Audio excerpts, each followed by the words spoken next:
So here we go. 15 laps with the new cars.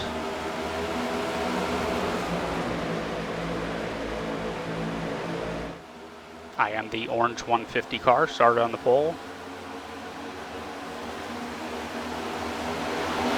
During practice, I noticed that the outside line works really good with these new cars, with the updates that iRacing just did to them. So I decided, let me run that in the race, see how I do. Just for experimentation purposes here. You can see this guy in second here decides to try and pass me.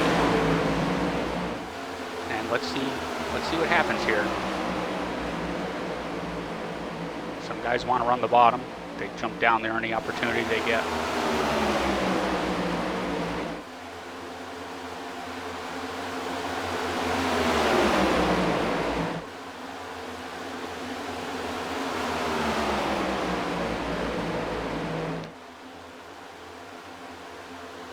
Got a car disappearing back there. That'll happen sometimes. Connection problems. Looked like there was a crash back there. I'm not going to go back and look at replays of crashes. That may be at the end. So you'll see what happens at the end.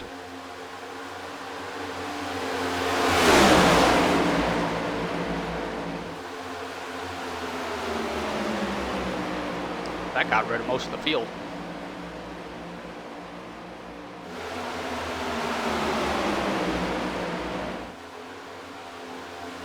Got about 10 cars left.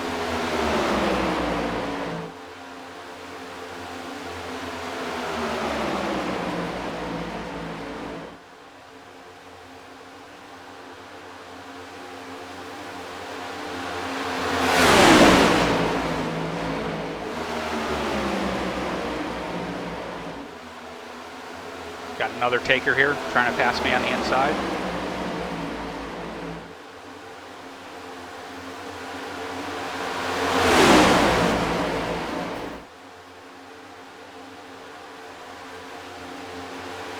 These cars draft really good from a reasonable distance behind. You suck up really quick to the car ahead. So every time somebody jumps down to pass me like that, the third car in the outside line just closes that gap. And then another guy tries it, and then the third car closes that gap again. This time he went with the guy who made the move on me. So I'm going to lose the lead briefly here.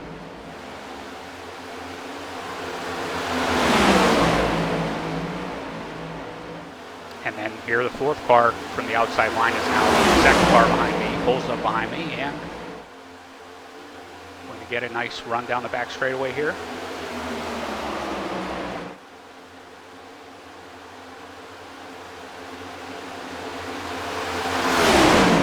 Once we get in the corners, this is the old Daytona. They have the new Daytona that was rescanned after Daytona was repaved on the old track, which they still have on the surface. That's what this race is on. The inside line really seems to get bogged down, especially in turns 3 and 4. I don't know if it's because it's so bumpy or what. Or it could just be the changes iRacing made to the cars. They tweaked the aero package a little bit.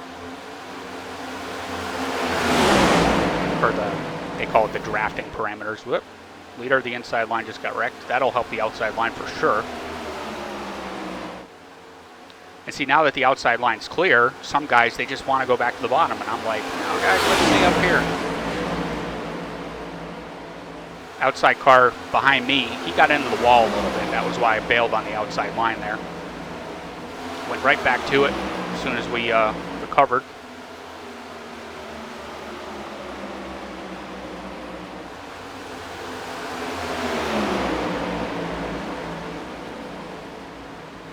Hey, I got another orange car behind me.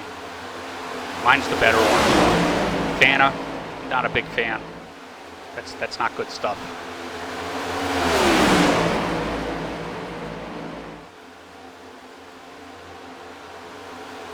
So orange versus orange. Yeah, I won there.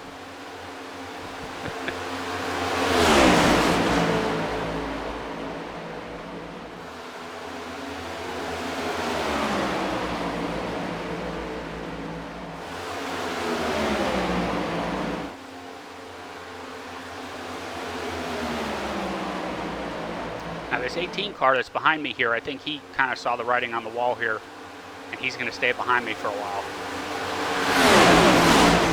Just run high, boys. Now I'm not running the Dale Jr. line. I'm not running right up against the wall. That is, that's a little harder to do. With practice, I can do it, but I just changed. Got plenty taken off. I just changed something about the way my cockpit looks when I'm driving, and so I'm still getting used to that. And you know, you got to kind of get used to how everything looks, how it looks when you get close to the wall or close to other cars, how close you can get behind cars, what that looks like. So it's going to take me some time to get used to that. So I was trying to be careful. I didn't want to get up too close to the wall because I figured I'd hit it. So I'm not used to the view yet.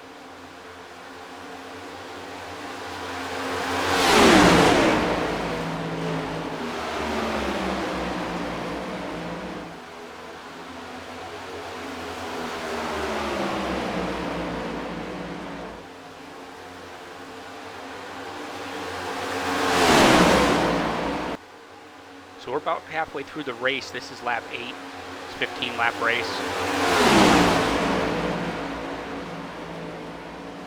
The other reason I won't go much higher is because the higher you go, the less likely the cars behind you are to stick with you. If you go real high, sometimes they think you're having some kind of a problem or you're trying to get out of the way or something. So part of it's just kind of a psychological thing to keep those guys with me by not running too high and make them. I mean, I'm lucky they're sticking with me where I've been running. A lot of guys just want to run the inside line, so.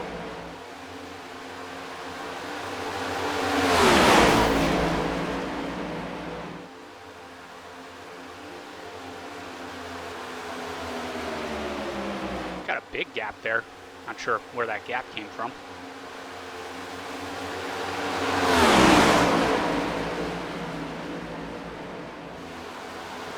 Car just appeared out of nowhere. That'll happen sometimes. I mean, it's internet facing. You know, the internet does weird things sometimes. Here's the Fana car. Tries to take me again.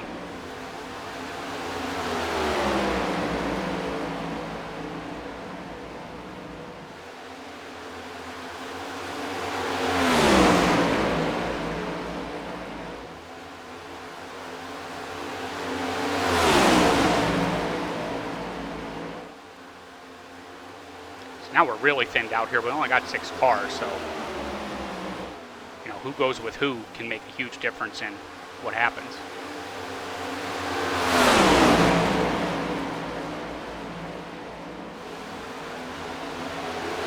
I really felt like this 9 car wanted to stay with me for now, so I felt comfortable getting a little higher.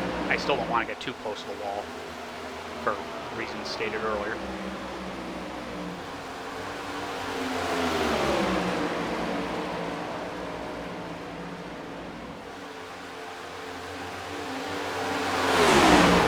Also helps the car behind you too. Generally the car behind you wants to be offset to the right a little bit so he can push you, and if you're up right next to the wall, he can't offset to the right because he'll be in the wall. So there's another benefit to not being right up next to the wall.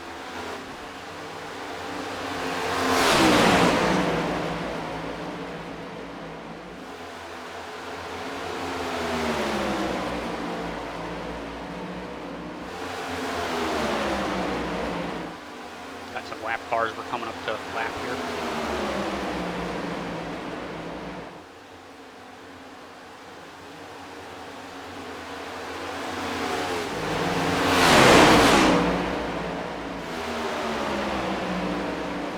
So this is lap 12, so next time by it's only going to be 3 laps to go.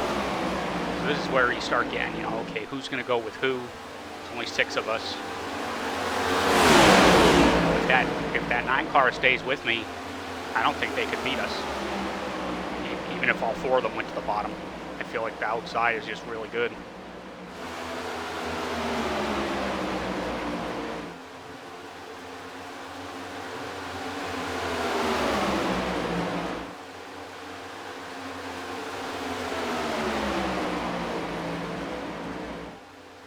So that was 3 to go.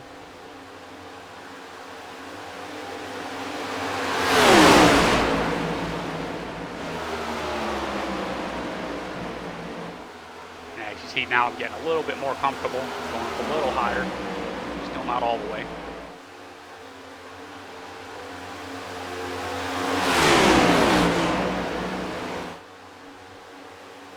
Here goes a move. Now it's, let's see who goes with who. My help got in the wall a little bit there. I got down here to side draft a little bit. Now these guys decide to race each other 3 wide. I'm trying to help this 9 car here, and then this happens. He gets in the wall, and oh no, behind me. That's everybody.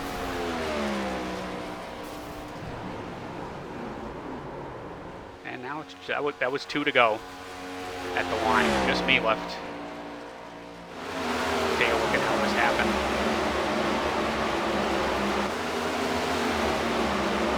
Focused on the 3 car here. See, they get 3 wide, the 9 car. He's following me, and he just gets too high here, gets in the wall, and comes down. That's everybody.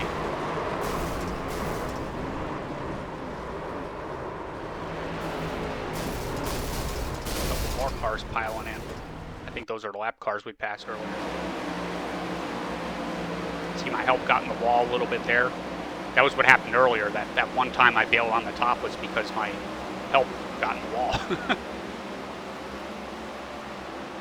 And this sucks too. I was real interested to see how the end of that played out. If the 9 car stayed with me, if they would be able to beat us.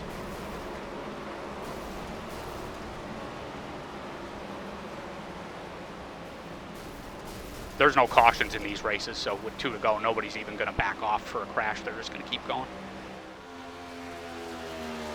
And this is coming to the checkers. So I get this one. Who knows what would have happened if, you know, if that crash didn't happen. I may not have won. I would have liked to have seen what would happen, though, but still cool.